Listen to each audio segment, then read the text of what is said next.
Hi guys, here's a quick video on common terms we use in strength and conditioning. The first term is going to be superset. So this will be on the program where you see it'll be written set A and set B.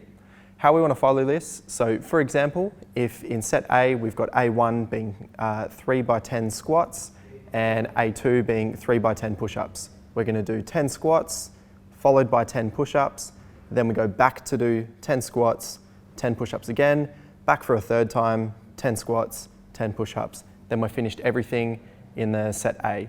If there is a set B, then you follow the same process for set B as well. The next term is EMON, which means every minute on the minute. So what will happen here? We'll have a certain amount of exercises listed and a certain amount of repetitions of each one. What you'll have to do is at the start of every minute, you will complete all of those exercises and repetitions for each one. And then at the start of the next minute, you start again and do the same thing. For example, if we'll go with the same example, 10 squats and 10 push-ups. At the start of the minute, you're going to do 10 squats followed by 10 push-ups. Whatever time you have remaining in the minute, you're going to rest. When the next minute starts, you'll go again, another 10 squats, another 10 push-ups, then rest for the remainder of the minute. This will go for however many minutes we have in the program, usually around 8 to 10. The next term I wanted to go over with you guys is eccentric.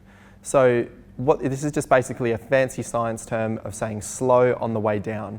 For example, if we're doing squats, from the top position, if we have a 5-second eccentric, it means we're going to lower down in 5 seconds very slowly all the way to the bottom and then push back up for our squat. Another term we commonly use in SAC is isometric. So what this one means is rather than slow on the way down, this one is just a pause at the bottom. So going down with a normal pace, nice and controlled, pause at the bottom for the allotted amount of time, usually somewhere between 3 to 5 seconds, and then pushing back up with a normal pace as well.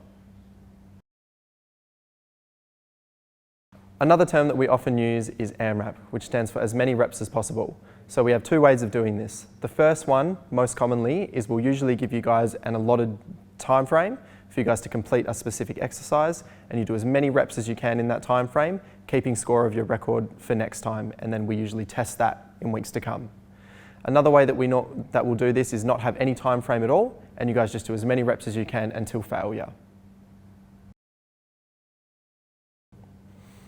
Something else you might see in our programs are circuits. So if you're not sure what a circuit is, we'll basically have a few exercises down in a list, and we'll have a allotted time frame for you to complete each one.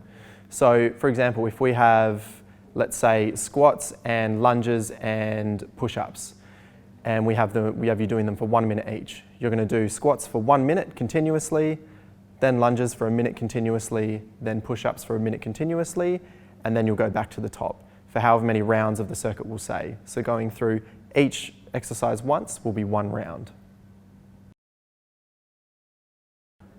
Something else you might see in our programs are ladders. So this one's a little bit more confusing, but basically the way that we run it is it's reps in ascending order. So let's say, for example, we're going to do a reverse lunge.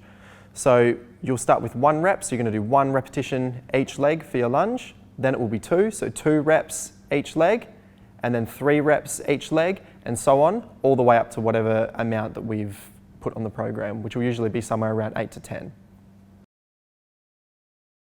The last term that we commonly use is a pyramid set. So these ones are very, very similar to the ladder sets. We're going to work up in ascending order to a given number of reps, but then we're also going to work back down the other way. So these will usually be bigger jumps. So we might do 3, 6, 9, 12, then back down to 9, 6, 3, or something like that. But it will say on your program how many reps you'll need to do. There you go, guys. There's a whole bunch of terms that we commonly use. Please refer back to this video for reference if you're ever confused. If there's any more that you're not sure about, let us know. Thanks, guys.